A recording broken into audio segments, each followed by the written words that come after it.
25 जनवरी 2001।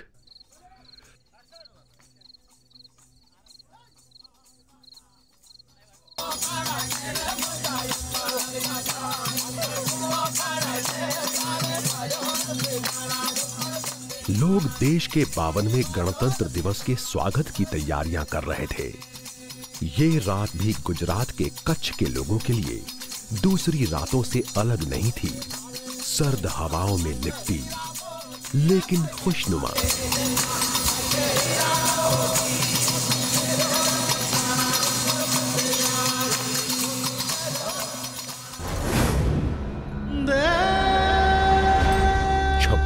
जनवरी 2001 सुबह की किरणों के साथ तबाही ने भी दस्तक दी।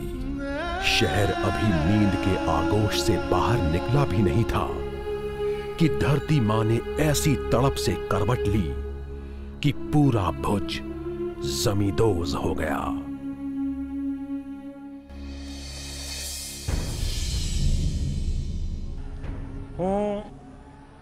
નરેન્દ્ર દામોદરદાસ મોદી ઈશ્વરના નામે સોગંદ લઉં છું કે કાયદાથી સ્થાપિત।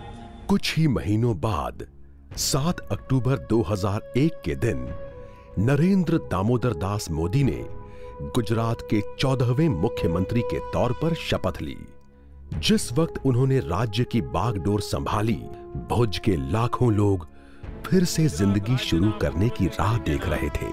मारा कर्तव्यो श्रद्धापूर्वक અને અંતઃકરણપૂર્વક બજાવીશ અને ભય કે પક્ષપાત રાગ કે દ્વેષ વિના તમામ લોકો સાથે સંવિધાન અને કાયદા અનુસાર ન્યાયપૂર્વક વર્તીશ।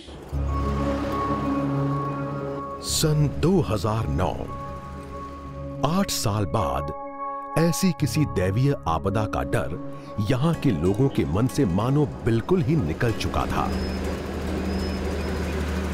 अगाऊ भूकंप पहला गुजरात ने जेटला मुख्यमंत्रीश्रीओ मळेला छे एमां शायद एवुं कच्छनुं सद्भाग्य नहीं होय के मुख्यमंत्रीश्री महीनानी अंदर एक वखत के बे वखत मुलाकात लीधी होय, पण भूकंप पछी जे मुख्यमंत्री श्री नरेंद्र मोदीए जे अकल्पनीय कार्य करेलुं छे एमां एक बेनिफिट ए छे के जेटલું બધું ભૂકંપનું કાર્ય ચાલતું હતું એ direct Gujarat state disaster management ઓથોરિટીના અંડરમાં ચાલતું હતું અને એના ચીફ તરીકે જે સીએમ સાહેબ નરેન્દ્ર મોદી જે કામગીરી કરી છે એ વર્ણવી ન શકાય એવું છે। ભૂકંપનું પુનર્વસનનું કામ 8 વર્ષની અંદર જે થયેલું છે એ એનેથી પડે પડેની વિગત જાણે છે।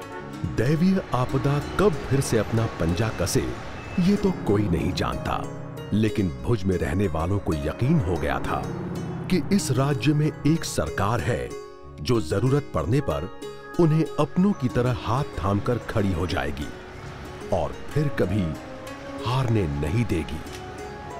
इस विश्वास के पीछे एक ही व्यक्ति था, नरेंद्र मोदी।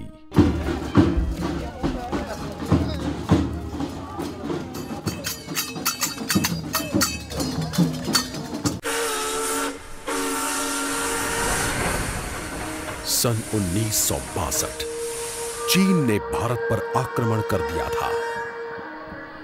सैनिकों से भरी रेलगाड़ियां सीमाओं की तरफ जा रही थी। ऐसी ही एक ट्रेन मेहसाणा के छोटे से रेलवे स्टेशन पर आकर रुकी। दिलों में देशभक्ति का दम भरकर दौड़ रहे स्वयंसेवकों में एक बच्चा भी था। स्वयंसेवकों के समूह का यह सबसे छोटा सदस्य था।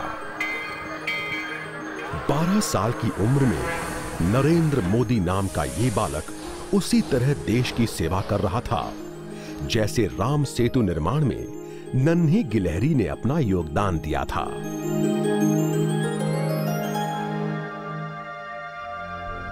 नरेंद्र मोदी का जन्म 17 सितंबर 1950 को गुजरात के मेहसाणा जिले के छोटे से शहर वडनगर में हुआ था। इनके पिता का नाम दामोदर दास मूलचंद मोदी और माता का नाम हीराबेन।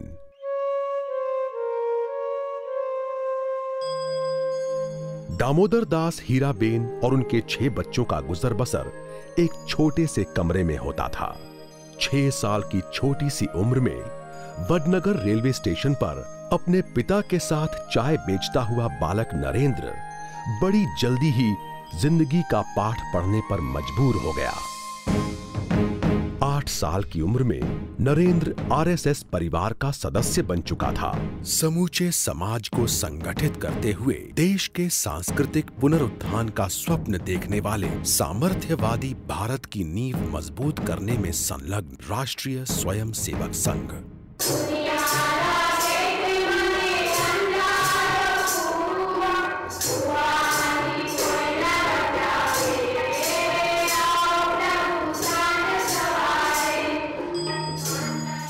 वडनगर उस छोटे से बच्चे की लगन और सीखने की ललक को कभी नहीं भूल पाएगा, जो आरएसएस की शाखाओं से लेकर स्कूल तक की धूल भरी सड़कों पर दौड़ता नजर आता था, ताकि कोई सबक जो उसे जिंदगी जीने की सीख दे न छूट जाए।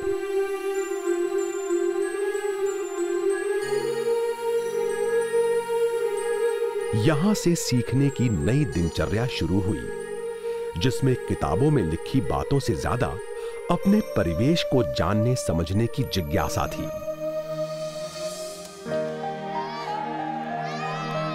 इसी कारण बालक नरेंद्र अपने हमउम्र दोस्तों के साथ खेलते खेलते अक्सर गायब हो जाते थे।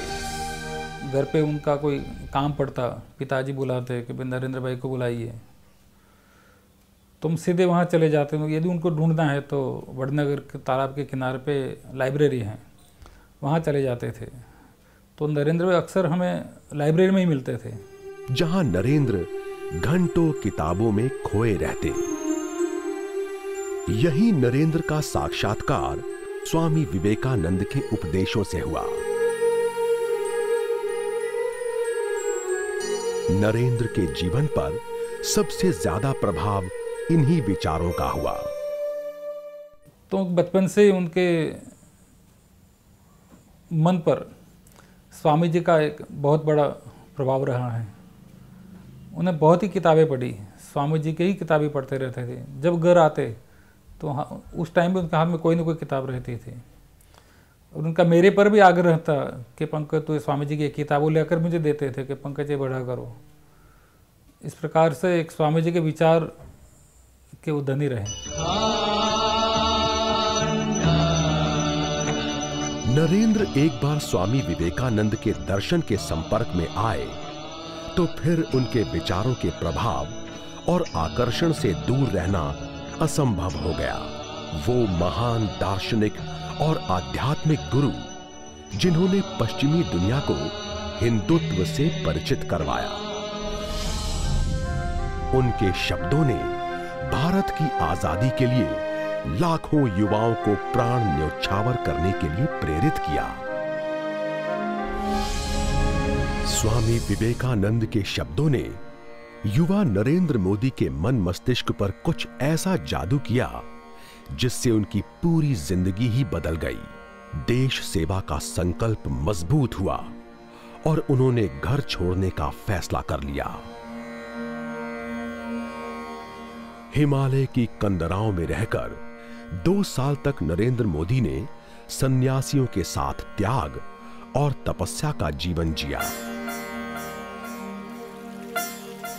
इसके बाद वो घर लौटे, लेकिन सिर्फ एक दिन के लिए। नरेंद्र की मंजिल तब तक तय हो चुकी थी। नरेंद्र मोदी का आरएसएस से संपर्क बना रहा। पूरे संघ में जिन्होंने नरेंद्र मोदी पर सबसे ज्यादा असर छोड़ा था, वो थे लक्ष्मण राव इनामदार, यानी वकील साहब। वकील साहब उनके लिए सबसे उपयुक्त गुरु साबित हुए। नरेंद्र मोदी ये स्वीकार करते हैं कि आरएसएस में ही उन्होंने सामाजिक जिम्मेदारी, पूर्ण समर्पण और निस्वार्थ भाव से देश सेवा का पाठ पढ़ा।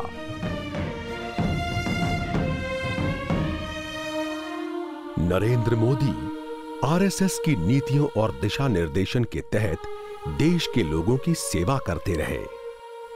यही वो दौर था जब उन्होंने राजनीति की मुख्य धारा में उपस्थिति दर्ज कराई।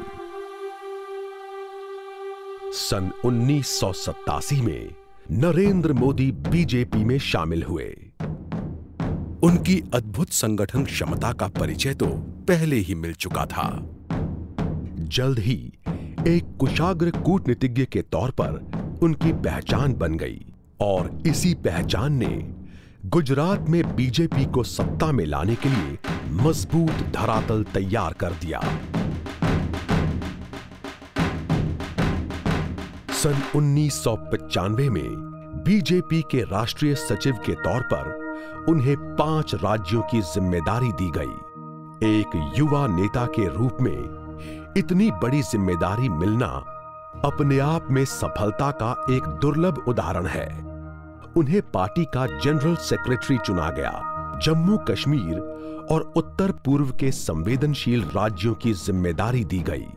ये ओहदा उन्होंने 2001 तक संभाला, जब वो गुजरात के मुख्यमंत्री के रूप में चुने गए।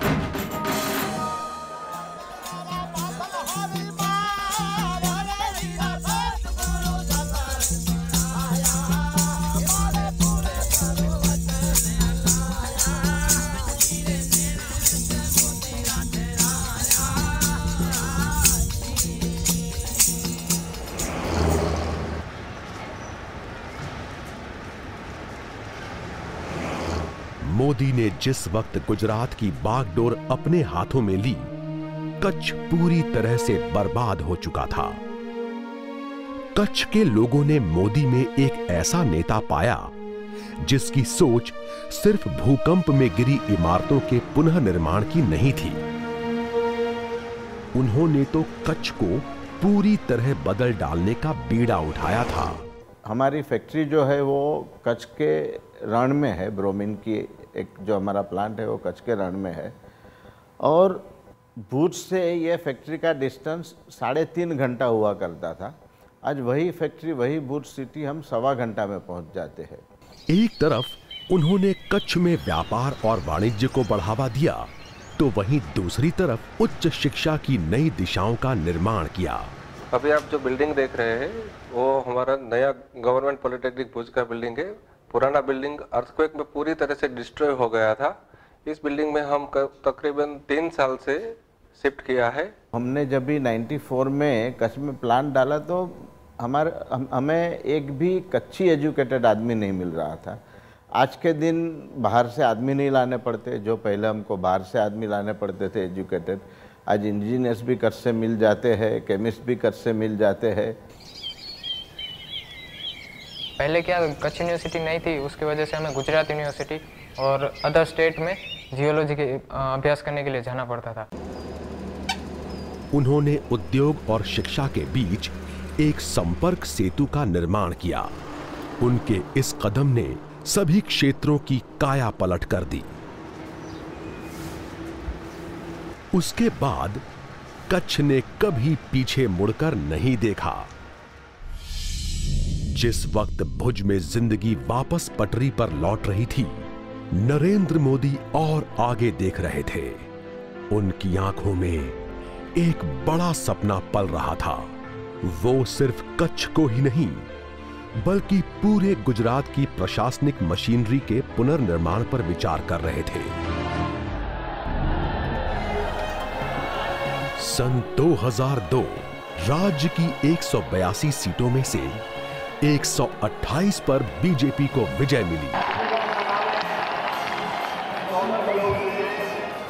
22 दिसंबर 2002 को हुए शपथ ग्रहण समारोह को लेकर लोगों में इतना जोश और जुनून था कि इसे खुले स्टेडियम में आयोजित करना पड़ा।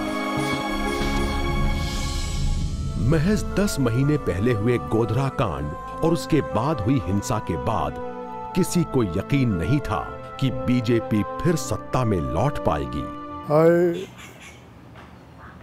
went to Gujarat at the invitation of the Gujarat government, or rather at the invitation of the Chief Minister, Mr. Modi. At no time was there any dispute that the main objective was to see that the riots end And the riots ended after I joined within 3 days or 4 days. आज हम गोधरा के बाद के एक दशक में देश के इतिहास को खंगालते हैं तो पाते हैं कि गुजरात शायद देश का एकमात्र राज्य है जहां जाति, धर्म या संप्रदाय के नाम पर किसी प्रकार की हिंसा की एक भी घटना नहीं हुई। My feeling is that he was absolutely interested in seeing that the riots end and the confidence of the minorities returns. जीत हार के समीकरण को पीछे छोड़ मोदी आगे ही बढ़ते गए। वो पूरी एकाग्रता के साथ गुजरात को विकास के पथ पर आगे ले जाने के अभियान में जुटे रहे। मित्रों, मैं यहाँ आपके बीच आया हूँ इसलिए नहीं कि मैं मुख्यमंत्री हूँ, मैं आया इसलिए हूँ कि मैंने आपका नमक खाया है।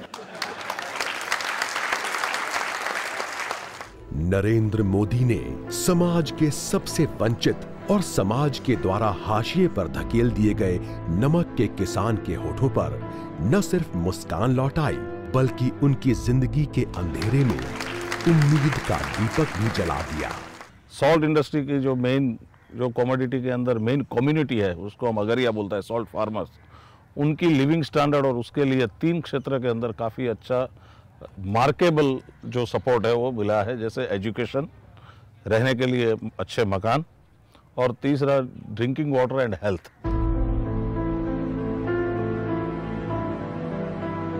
उनकी सोच और कोशिश समाज के बाकी उन सब के लिए भी थी जो खुद के लिए या अपने परिवारों के लिए 2 वक्त की रोटी का इंतजाम नहीं कर पा रहे थे। एक व्यापक उद्देश्य के साथ गरीब कल्याण मेला के विचार का जन्म हुआ।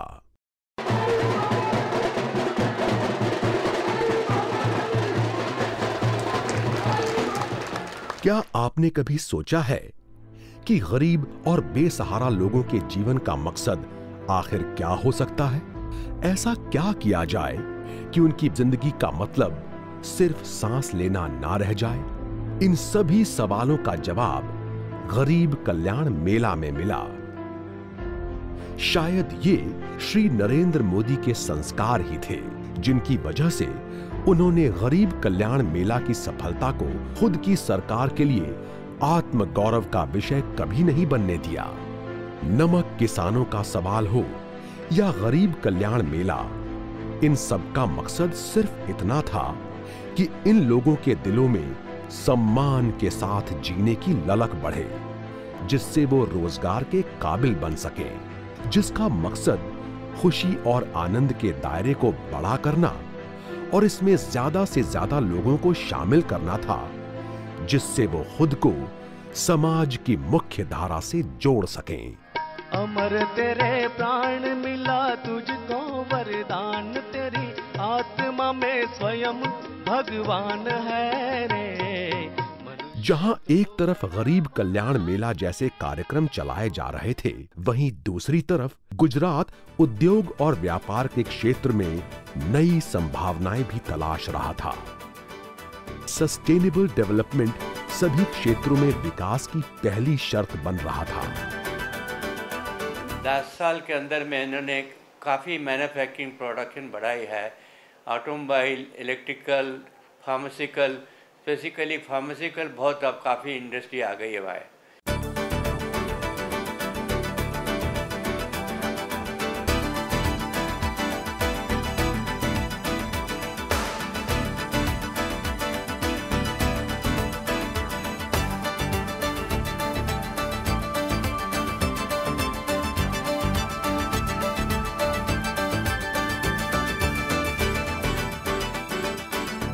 Most of the time, people are not aware of where do you want to go. If there is a leader who has the vision, who knows where they're going, people will follow, and he has that kind of charisma, and that's what we find. सतत विकास के साथ ये भी जरूरी था कि राज्य अपनी एक अलग पहचान बनाए।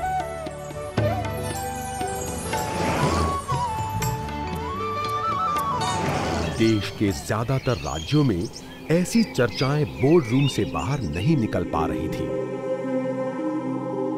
दुनिया के दूसरे देशों में ऐसी कोशिशें हो रही थी, लेकिन अत्यंत सावधानी के साथ। लेकिन नरेंद्र मोदी ऊंचे इरादे काबिज करने के लिए तैयार थे।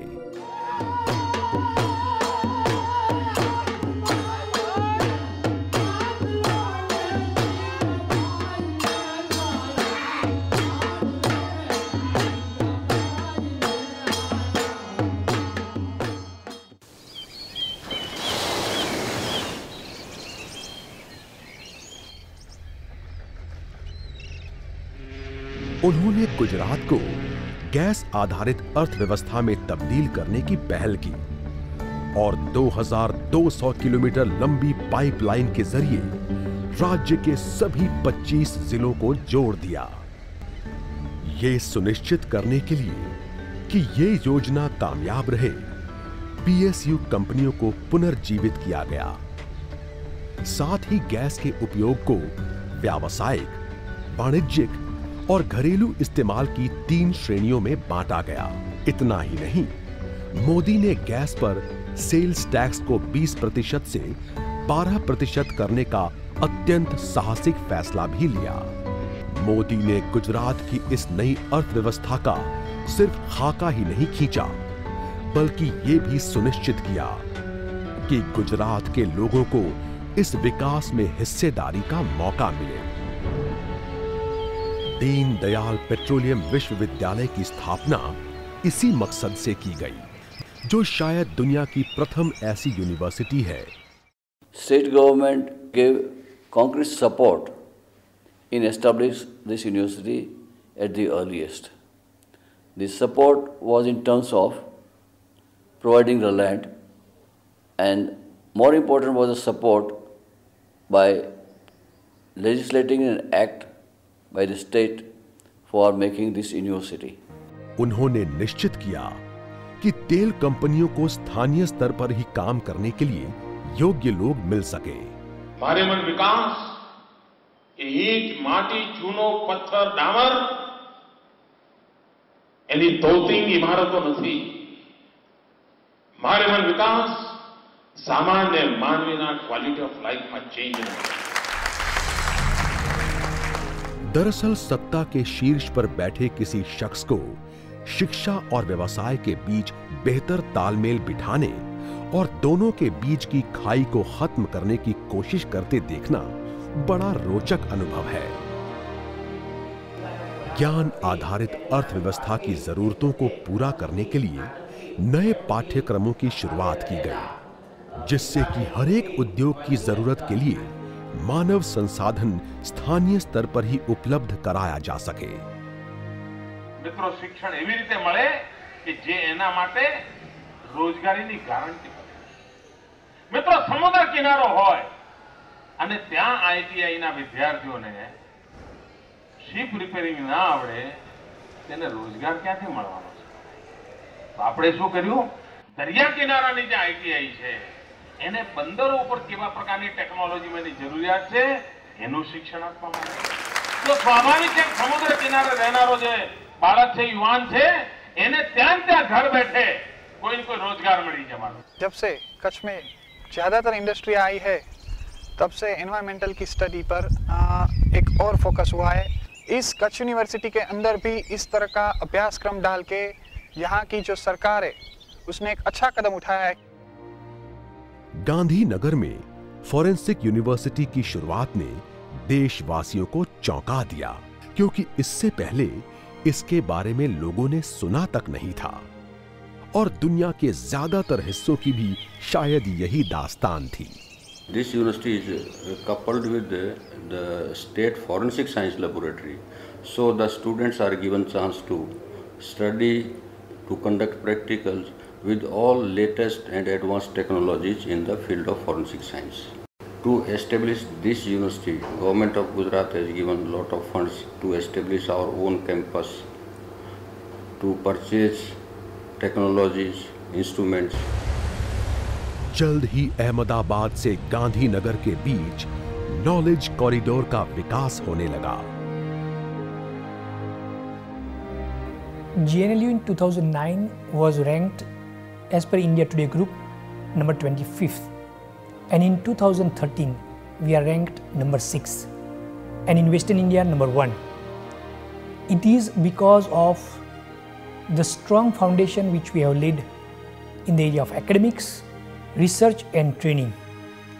And in all these 3 areas, we have received enormous, overwhelming, I must say, support from the government. And many a times, the Honorable Chief Minister himself shows keen interest in ensuring and getting all the support needed by the university to become a role model law university in the country. यही नहीं, मोदी के ही कार्यकाल में 4 कृषि विश्वविद्यालयों के साथ गुजरात में पहले IIT की आधारशिला रखी गई। I am quite happy to see that Gujarat is also having an IIT, because I can see my Gujarat developing at a very high pace in terms of industrial development. There are a lot of good academic institutions in and around Ahmedabad, which is what you need in a good city for growth of a new institute. You also have a very vibrant economy, because many of our faculty members would have their spouses who would need jobs. Narendra Modi की योजनाओं के केंद्र में राज्य की बेटियों को शिक्षित करने के कार्यक्रम पर उनकी खास नजर थी। वो जानते थे कि नारी शिक्षा बिना देश कभी आगे बढ़ नहीं पाएगा। नरेंद्र मोदी जब किसी योजना, परियोजना आदि का शुभारंभ करने जाते, वहां उन्हें उपहारों से लाद दिया जाता। आमतौर पर लोग प्यार और सम्मान की इन निशानियों को संभाल कर रखते हैं, लेकिन मोदी ने उन उपहारों को नीलाम करने का विचार सामने रखा। जो सारे उपहार नीलामी पर रखे गए, उसकी कीमत लगाना सही मायने में मुश्किल था, क्योंकि वो सारे उपहार लोगों के प्यार, मोहब्बत की भावनाओं से जुड़े थे। ये नीलामी का परिणाम अविश्वसनीय रहा। उपहारों की नीलामी ने 20 करोड़ रुपए दिए, जो तब तक एक सरकारी कोषागार में धन को इकट्ठा करने के लिए एक अकल्पनीय रास्ता था। मोदी के चाहने वालों की तादाद दिन दूना रात चौगुना बढ़ गई जब उन्होंने इस सद्प्रयास को देखा और समझा। These auctions are not meant to collect money only, but creating awareness and emphasizing on the need of the education of girl children in Gujarat. बेटियों की शिक्षा के विकास के लिए इस योगदान से ऐसी योजना चंद दिनों बाद ही शुरू हो गई।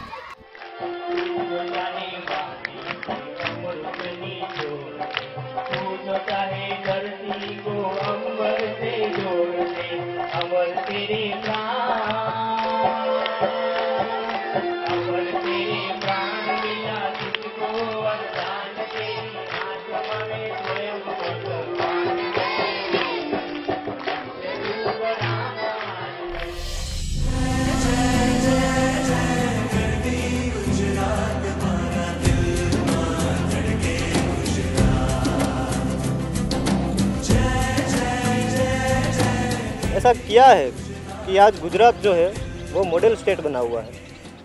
वही गवर्नमेंट है, वही एम्प्लॉय थे, तो पहले एडमिनिस्ट्रेशन में ऐसा किया था और अभी किया है।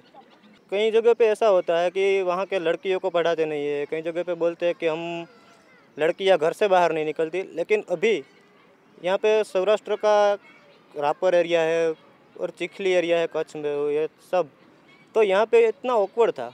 फिर भी अभी ये हो रहा है कि वो लोग अपने 1-1 रुपया इकट्ठा करके वो रिलीफ फंड में दे रहे हैं कि ये पैसा आप लो और कन्या केळवणी के लिए, लड़कियों को पढ़ाने के लिए इसका इस्तेमाल करो। एक एसटी में नौकरी करना ड्राइवर 51,000 રૂપિયાનું માતબર દાન આ ગામની દીકરીઓ ભણે, આ ગામના ભૂલકા માટે ભણે। આજે મારે માટે આ વર્ધાના મુવાડા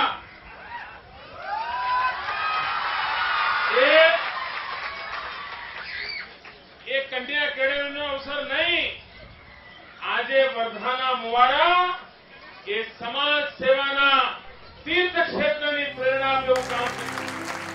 मोदी ने इस बात का खास ध्यान रखा कि राज्य सरकार के अधिकारी दूर दराज के गांवों तक भी पहुंचे, ताकि शिक्षा का द्वार किसी के लिए बंद ना हो। कन्या केळवणी योजना थी हमने छोकरी हमें बહુ फायदो થાય છે કે અમે છોકરીને ગમે તે મોકલે, બજારમાં મોકલીએ, પૈસા 500ની નોટ બી લઈને મોકલીએ, તે છોકરી કમ્પ્લીટ પૂરો હિસાબ કરીને લઈને આવે ને છોકરી ચાલાક બને। ચોપડીઓ મળે છે, સધિયા પોતી, દફતર, સ્વેટર, કપડા, પૈસા બધું લાભ થાય છે। અમારે કમાવાની શક્તિ નથી અમારા। गुजरात हर एक शाम को इस उम्मीद से अलविदा कहना सीख गया कि अगली सुबह विकास की नई किरण लेकर आएगी, एक ऐसा दिन जिसमें किसी से भेदभाव नहीं होगा। जाहिर है अब उस मध्ययुगीन सोच के लिए कोई जगह नहीं थी कि लड़कियों को लड़कों के मुकाबले कम अधिकार दिए जाएं, लेकिन लड़के और लड़कियों के बीच गिर रहे लैंगिक अनुपात को सहन करना और भी नामुमकिन था। एक जनसभा में नरेंद्र मोदी ने मजाकिया लहजे में एक गंभीर बात कह दी। प्रिय अभिभावकों, अगर लड़कियों की तादाद गिरती रही तो आप निश्चिंत हो जाएं कि हर 1000 में से 200 लड़के उम्र भर के लिए बैचलर हो जाएंगे। लेकिन हंसी मजाक में कही बात लोगों के हृदय को छू गई। गुजरात में अभूतपूर्व स्त्री भ्रूण हत्या विरोधी सरकार प्रेरित जन आंदोलन चला। नतीजा ये निकला कि आज 1000 लड़कों के मुकाबले राज्य में 955 लड़कियां हैं, जबकि 2001 में ये संख्या सिर्फ 883 थी। गुजरात की बेटियों को उनका सबसे बड़ा हिमायती मिल गया था, जिसकी दिली इच्छा थी कि बेटियों का जन्म हो, वो जिए और सम्मान के साथ जिए।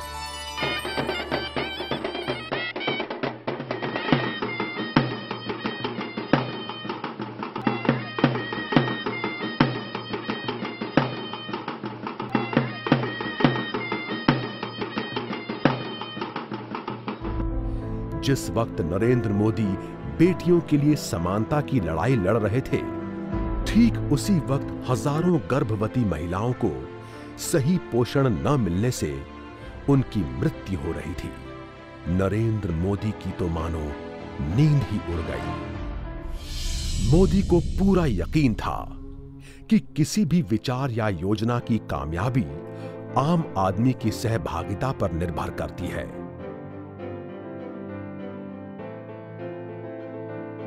उनका कहना था कि अगर एक आम आदमी अपने वोट से सरकार बना सकता है, तो फिर उसे उसी सरकार के शासन में सहभागिता क्यों नहीं दी जा सकती है।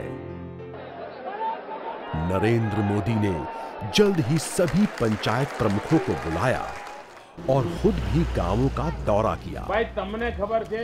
उन्होंने लोगों को याद दिलाया कि वडनगर जैसे छोटे से शहर में भी बचपन में वो अपने दोस्तों के साथ शीरा बनाया करते थे, जिससे कि सड़कों पर रहने और पलने वाली गर्भवती कुतिया को भी पौष्टिकता दी जा सके।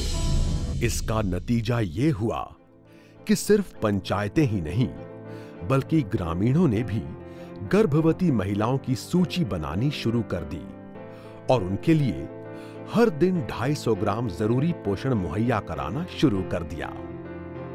मोदी ने वो किया जो भारत को समग्र विकास के रास्ते पर आगे ले जाने में बड़ी भूमिका का निर्वाह करेगा, लेकिन इससे भी बढ़कर उन्होंने अपनी संस्कृति को पुनर्जागृत किया और ये दिखाया कि कैसे एक आम नागरिक को देश और समाज के प्रति जिम्मेदार बनाया जा सकता है।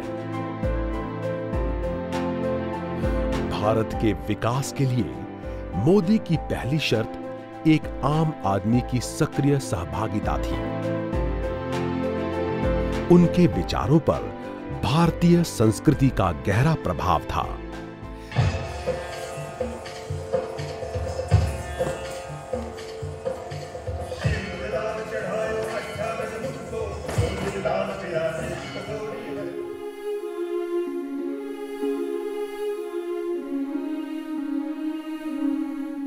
भारतीय जीवन पद्धति के सिद्धांतों के अनुसरण ने जहां चिरंजीवी योजना को सफल बनाया, वहीं स्वामी विवेकानंद के बताए मार्ग पर चलते हुए कन्या कलावनी योजना को कामयाबी मिली।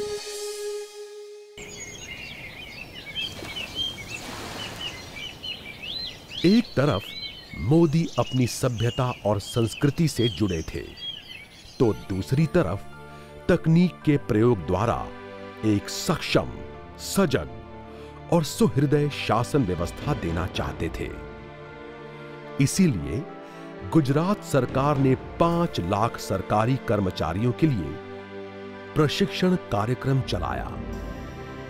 जब प्रशिक्षण कार्यक्रम शुरू हुआ तो वहां मौजूद कर्मचारी ये देखकर हैरत में पड़ गए कि श्री नरेंद्र मोदी उनके बीच ही बैठे थे, एक प्रशिक्षु की तरह। वो चाहता था कि समूचे सरकारी तंत्र के नजरिए में बदलाव आए। उन्होंने नियम, कायदा या कानून बनाकर लोगों को उन्हें मानने को मजबूर नहीं किया, बल्कि वो उन लोगों का हिस्सा बन गए जिन्हें नियमों के मुताबिक काम करना था। सही मायनों में वो मुख्यमंत्री पद की नई परिभाषा गढ़ रहे थे।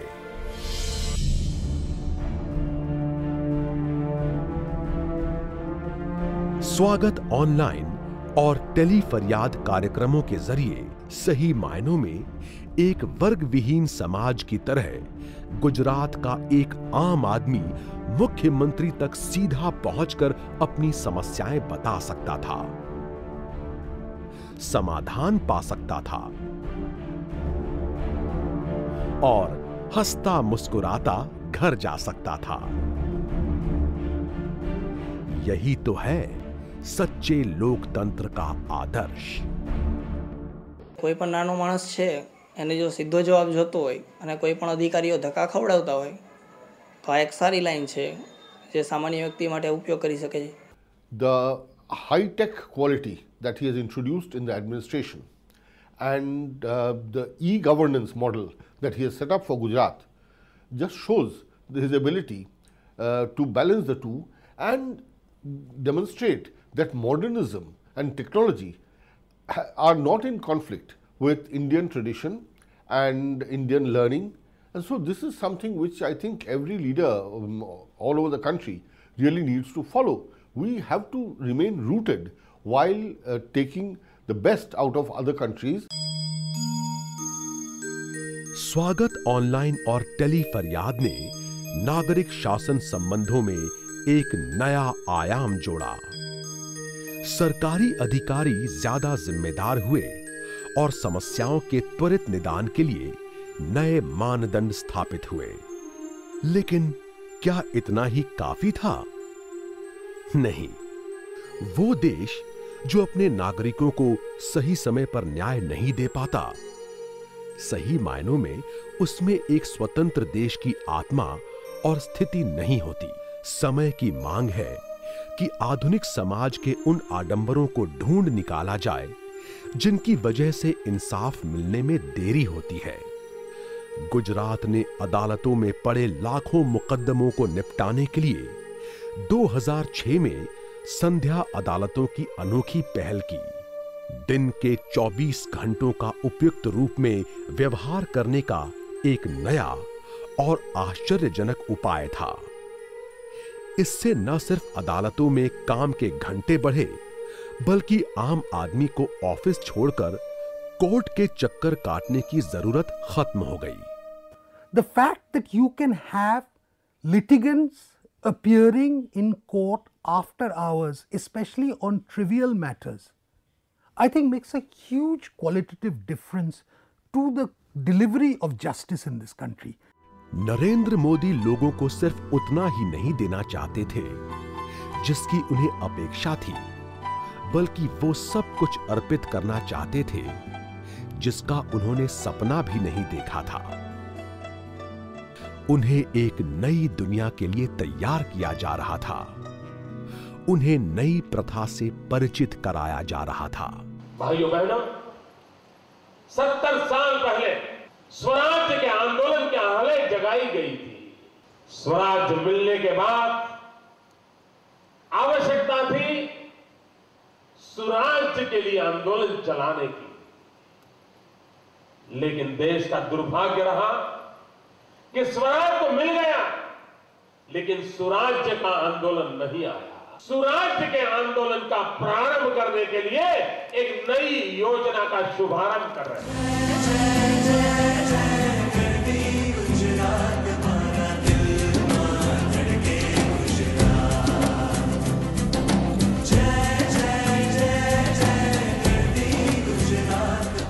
गुजरात की लंबी तट रेखा लोगों के सुखी जीवन के लिए वरदान है, तो वहीं रेगिस्तान प्रकृति की क्रूरता का नमूना। लेकिन गुजरात के लोग मुश्किलों को भी मौकों में बदलने का हुनर जानते हैं।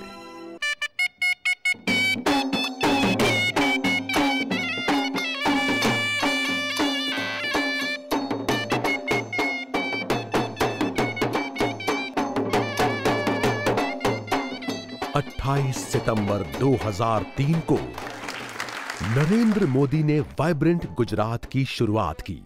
ये उनका मास्टर स्ट्रोक था जिसने गुजरात को दुनिया के नक्शे पर निवेश के स्वर्ग के तौर पर पेश किया। दुनिया भर के निवेशकों ने गुजरात का रुख किया। उसके बाद जो हुआ वो इतिहास बन गया। इसमें शिरकत करने वालों को जल्दी ही पता चल गया कि वाइब्रेंट गुजरात एक दिन का सरकारी आयोजन भर नहीं था। एक जापानी प्रतिनिधि मंडल गुजरात के मुख्यमंत्री नरेंद्र मोदी को इको फ्रेंडली प्रोजेक्ट की प्रगति की जानकारी दे रहा है, जिसकी शुरुआत 2009 में वाइब्रेंट गुजरात के वक्त हुई थी। Japanese company, Gujarat side, where last year the Japanese government already made a MOU with the Gujarat government under the Vibrant Gujarat event. So after that, slowly the Japanese company make awareness for the Gujarat as an investment destination.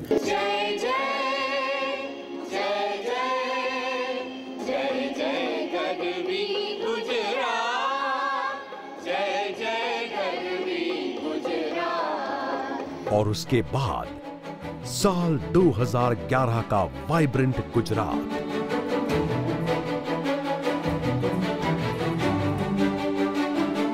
इस साल जो कुछ हुआ वो पहले कभी नहीं हुआ था।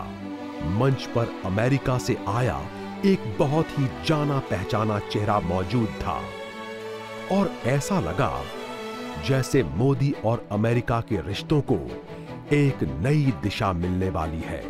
Honorable Chief Minister, as for Vibrant Gujarat, my aim in 2012 next year, as I look up at the board and I see Canada and Japan as your partner countries, my aim in 2012 is that the United States is there as your partner country.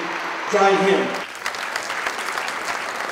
न सिर्फ America ने इसमें भागीदारी की, बल्कि इसमें यूरोपीय संघ का प्रतिनिधित्व कर रहे ब्रिटिश सांसद जॉफ्री वॉन ऑर्डन की मौजूदगी भी अहम थी, जो गुजरात में यूरोपीय और अंग्रेजी कंपनियों के हितों की संभावना तलाश रहे थे। We know what a dynamic economy has been created here under the inspired leadership of Narendra Modi, and we really want to be part of Gujarat's future.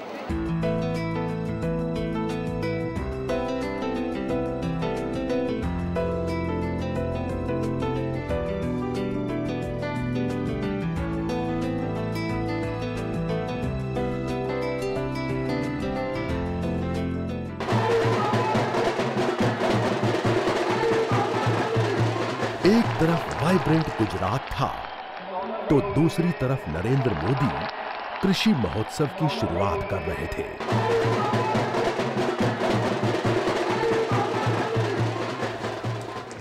Agriculture sector में टेक्नोलॉजी कैसे आए, फूड प्रोसेसिंग में कैसे हो, value addition कैसे हो, इन सारे विषयों को मैं मेरे गांव तक ले जाना चाहता हूं, किसान तक ले जाना चाहता हूं और सारी दुनिया को मैं यहां लाना चाहता हूं। मित्रों, मेरा किसान देखे, उसको समझे, हम उस दिशा में प्रयास करने जाते हैं।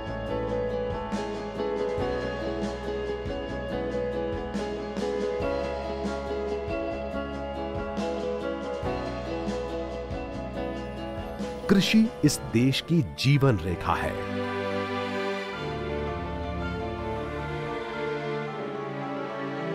हो सकता है एक वक्त ऐसा आए जब हम इलेक्ट्रॉनिक साजो सामान, कार और हवाई जहाज के बिना रह लें, लेकिन यह नामुमकिन है कि हम भोजन और पानी के बिना जी सकें।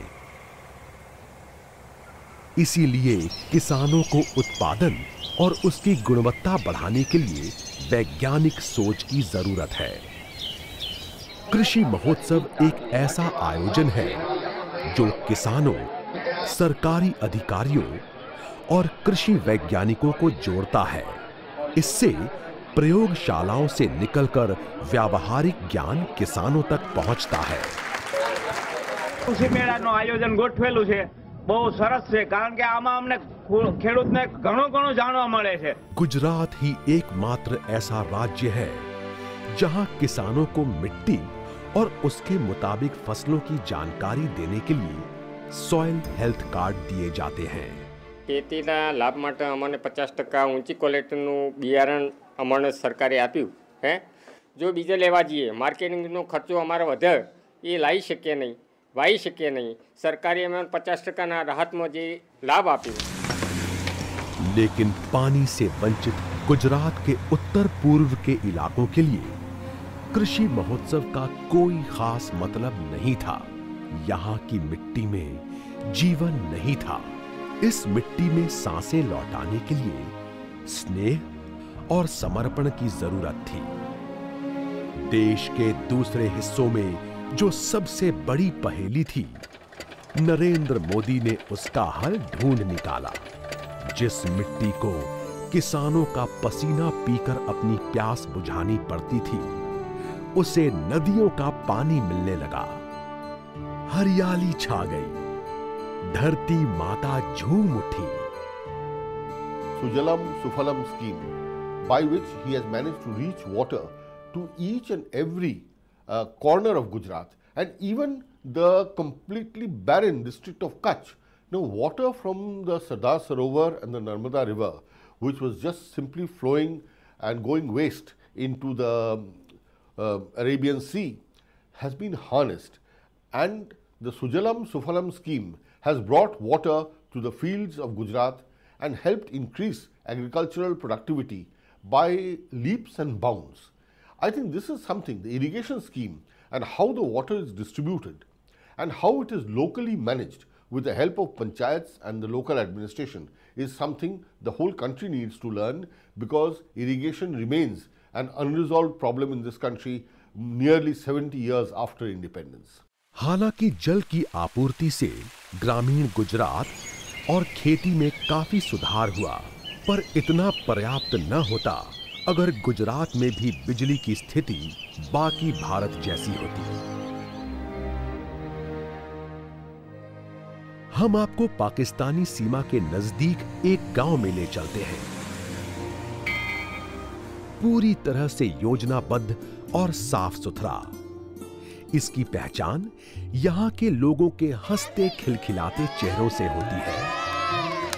घर के आंगन में बैठी महिलाएं कपड़ों पर खूबसूरत कशीदाकारी करती हैं। ये यहां की जीविका का मुख्य साधन है। शाम ढलते ढलते इनके हाथ रुक जाते हैं, लेकिन यहां के लोगों के लिए दिन यहीं नहीं खत्म हो जाता है। ये तो इनके आराम करने और अपने यार दोस्तों से बातें करने का वक्त होता है। बिजली के लट्टू हर तरफ रोशनी फेंकने लगते हैं। गलियां रोशन हो उठती हैं। धीरे धीरे गांव के मंदिर के आंगन में लोग जमा होने लगते हैं और बच्चे धमा चौकड़ी में मशगूल हो जाते हैं। हालांकि कुछ ही साल पहले यहां की तस्वीर बिल्कुल अलग थी।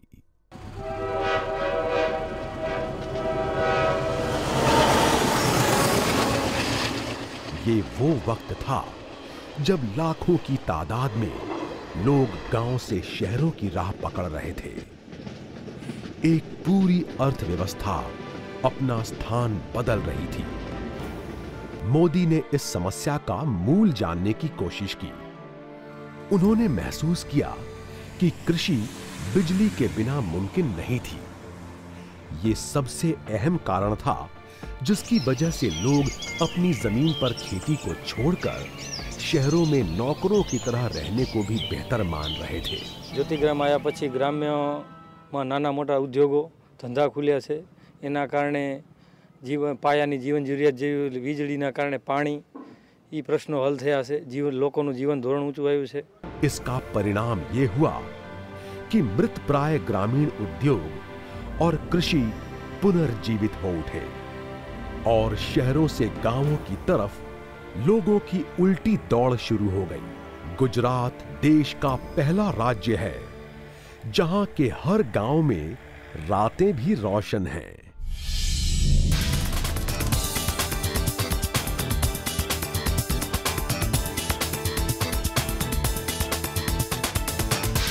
गुजरात के ग्रामीण इलाके विकास की नई राह पर चल पड़े थे तो शहर भी पीछे नहीं छूटे। शहरों को साफ सुथरा और हरा भरा बनाने के लिए तैयारियां शुरू हो चुकी थी। पूरी सिटी के अंदर BRTS लोकल जो बसें चल रही है उसका डेवलपमेंट किया है।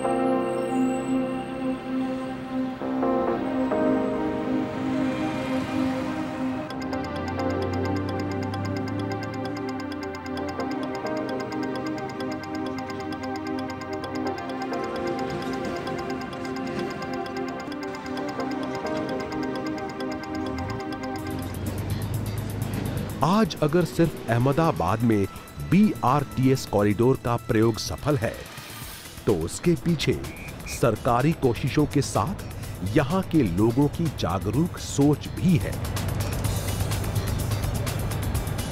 पहली बार लोगों ने सरकारी संपत्ति को अपनी मिल्कियत माना।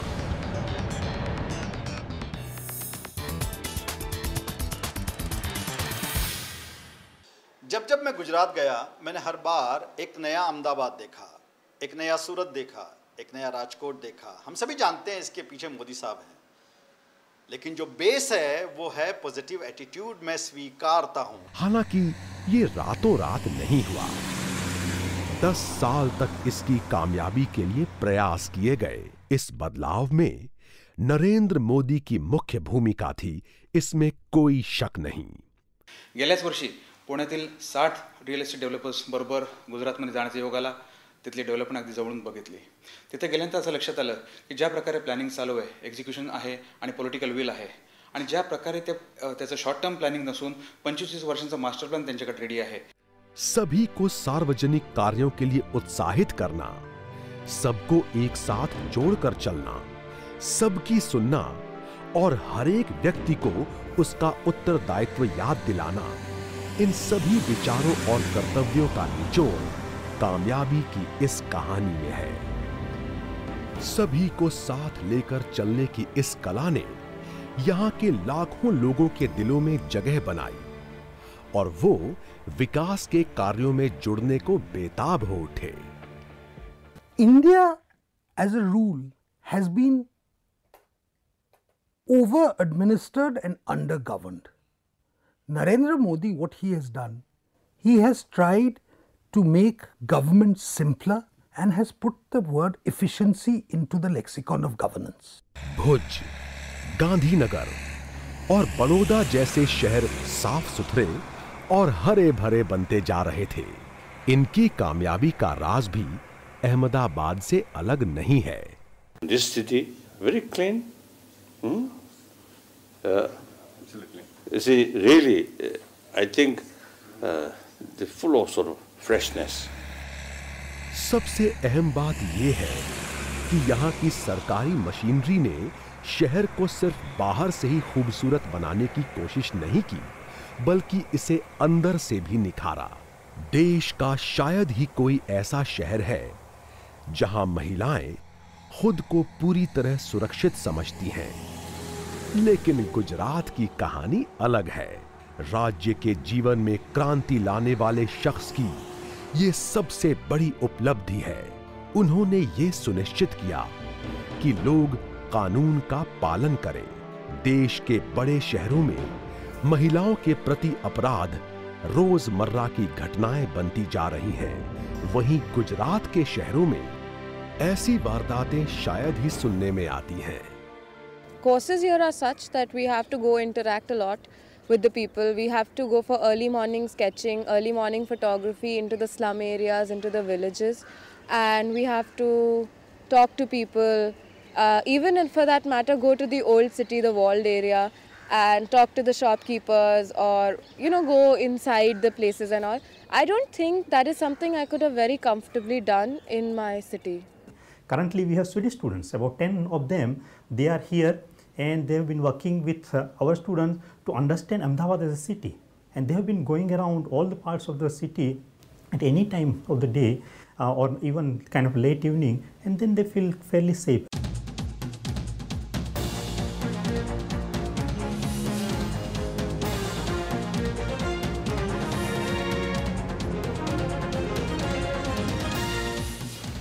किसी भी सरकार से उम्मीद की जाती है कि वो राज्य की समृद्धि के लिए पुल बनाए, सड़कें बनाए, उद्योग धंधों का विकास करे, लेकिन गुजरात में इससे ज्यादा ही नहीं बल्कि बहुत कुछ अलग हो रहा था। इसकी वजह नरेंद्र मोदी की दूरदृष्टि थी। मोदी ने राम राज्य की सिर्फ बात नहीं की, उन्होंने कहीं दूर दराज के देश से खुशियां आयात करने का ख्वाब नहीं दिखाया। उन्होंने तो लोगों को विश्वास दिलाया कि स्वर्ग यही है, उनके अपने घरों में। उन्होंने लोगों से अपने दिलों में झांकने को कहा, खामियां भुलाकर अपनी खूबी पहचानने के लिए उत्साहित किया, जिससे उनकी कमजोरी ही ताकत बन गई। उन्होंने कामयाबी की नई इबारत लिखने के लिए ज्ञान शक्ति, ऊर्जा शक्ति, जल शक्ति, जन शक्ति और रक्षा शक्ति, इन सभी 5 तत्वों की पहचान की। The uniqueness about Narendra Modi was that he was only partly chosen as the prime ministerial candidate by his party. I think substantially it happened because there was a great yearning from below. And this sort of yearning from below, the pressure from below to give him a meaningful role, to actually catapult him to the leadership, was what distinguished him. Now the question is why? And the reason for that is very simple.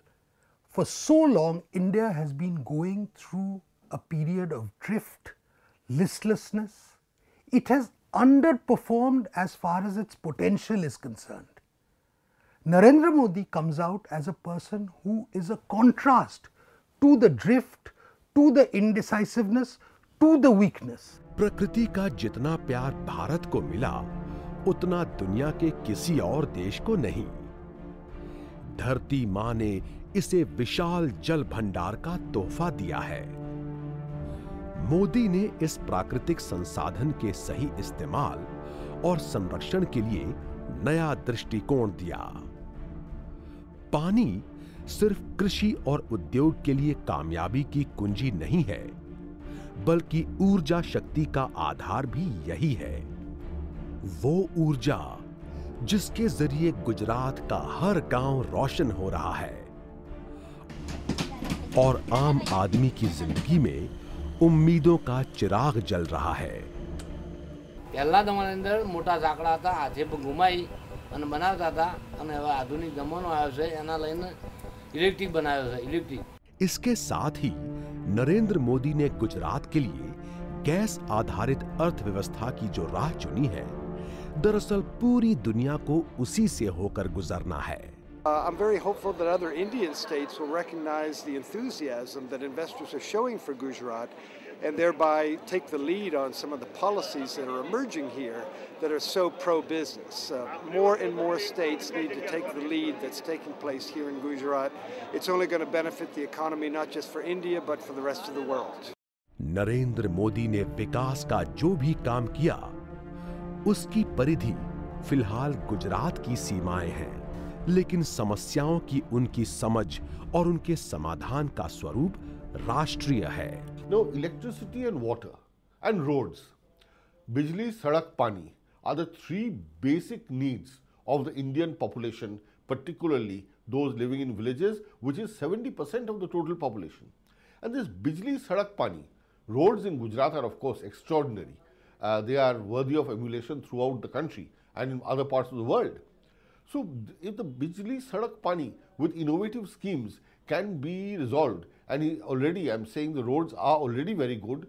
Now electricity was a problem, water was a problem, but these have been resolved by Mr. Modi through very innovative methods and ideas, and his interactions with villagers, his direct approach to villagers. He tours all the time, goes to villagers, discusses their problems and resolves them urgently. So all these things taken together, if today there is one state about which we can say that there is proven good governance, Sushashan, that is Gujarat. And I have no doubt that when people are looking to Mr. Modi to kind of resolve issues at a national level, they are looking at the Gujarat model because that has already achieved and it is a replicable model. देश के विकास के लिए नागरिकों का स्वस्थ और प्रसन्न चित्त रहना जरूरी है। इसके लिए शारीरिक, सामाजिक और आर्थिक सुरक्षा सुनिश्चित होनी चाहिए। रक्षा शक्ति और ज्ञान शक्ति इस दिशा में उठाए गए महत्वपूर्ण कदम हैं। और जब लोग प्रसन्न होते हैं तो मुश्किलें पलक झपकते ही गायब हो जाती हैं। दृष्टिकोण साफ हो तो भ्रम का पर्दा हट जाता है। बरसों से धूल खा रहे मुद्दों का समाधान मिल जाता है। You look at Jammu and Kashmir not as an integral part of India and you see a problem. But if you look at Jammu and Kashmir as an integral part of India, you don't see a problem. What you see is a pile-up of governance issues which need to be sorted out.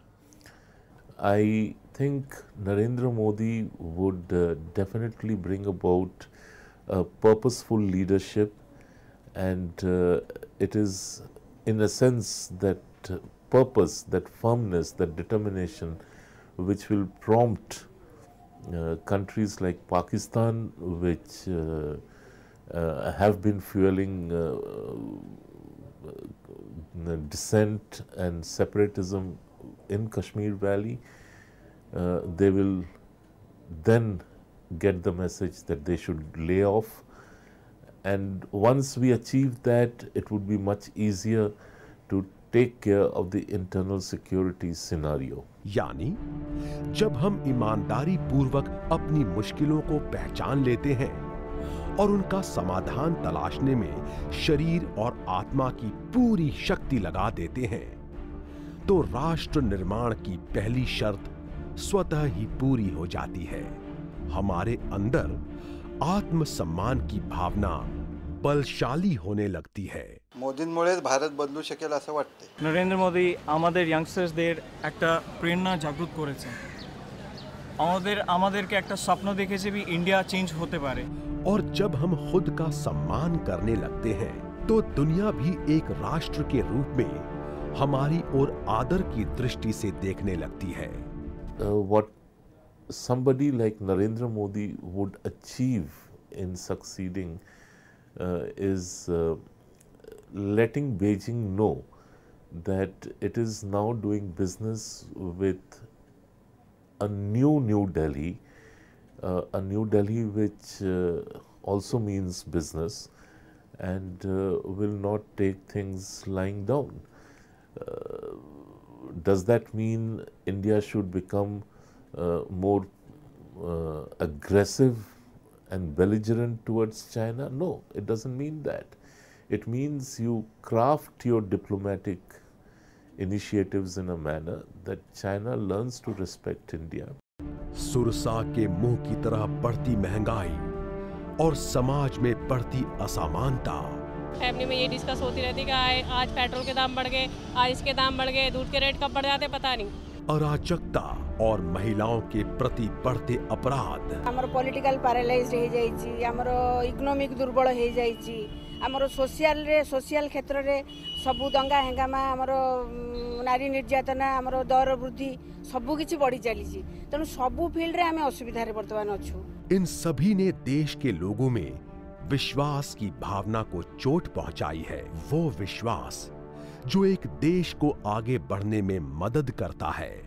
यही विश्वास देशवासियों के मन में नरेंद्र मोदी को लेकर है।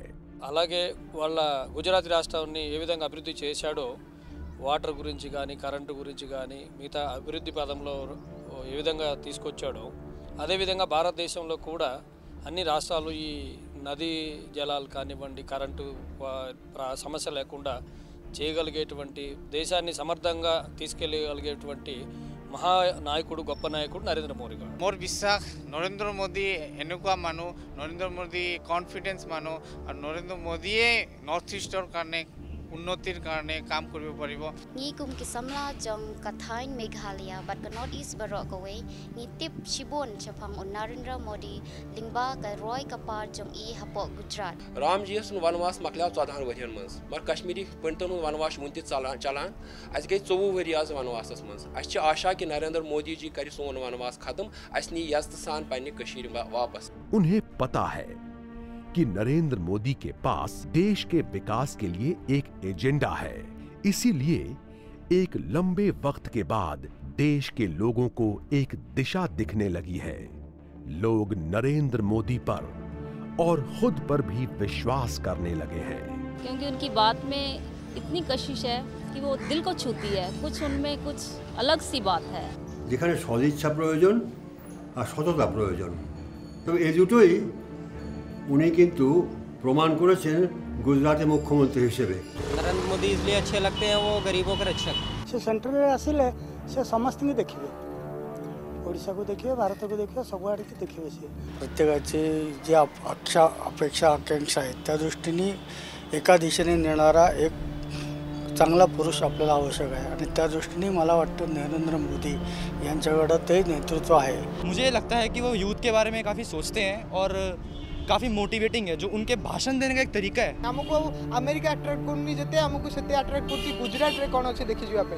यही वजह है कि नरेंद्र मोदी गुजरात की सीमाओं को कब का लांघ चुके हैं। सबसे अहम बात तो ये है कि वो करोड़ों भारतीयों के दिलों में विराजमान हो चुके हैं। आवाज उठ रही है पूरे देश में और दिल्ली में, वो है Narendra Modi. To what level he has got the potential to take, we all know. Even he is a person who has introduced forensic universities, petroleum universities, which are not heard before. अखोइना थाजै Narendra Modi PM लाखपता हरदी अखोइगी लेबाक असिसु गुजरात लेबा facility का same Sumena फंगनी हाइना थाजै विश्वास ले। Gujarat as a state is highly developed, much more than Delhi or anywhere else in India. हमारे देश को उस प्रधानमंत्री की जरूरत है जो ईमानदार हो, इस देश को चला सके। नरेंद्र मोदी एक ऐसा जो 20 साल से मुख्यमंत्री बना, उसने गुजरात को चमका कर दिया।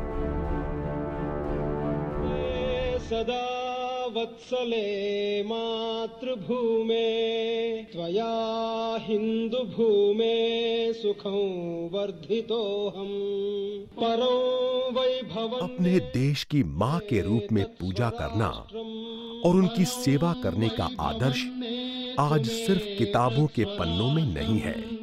नरेंद्र मोदी ने इस भावना को सरकार चलाने का मूल मंत्र बना दिया, जो भारतवासियों के दिलो दिमाग पर छा गया। नरेंद्र मोदी का सबसे बड़ा ख्वाब ये है कि भारतवर्ष दुनिया के सबसे शक्तिशाली देशों में शुमार हो जाए। राजनीतिक, सामाजिक, आर्थिक और सांस्कृतिक क्षेत्रों में सबसे आगे निकल जाए। एक ऐसे भारत का उदय हो जहां सिर्फ खुशियां बसती हों।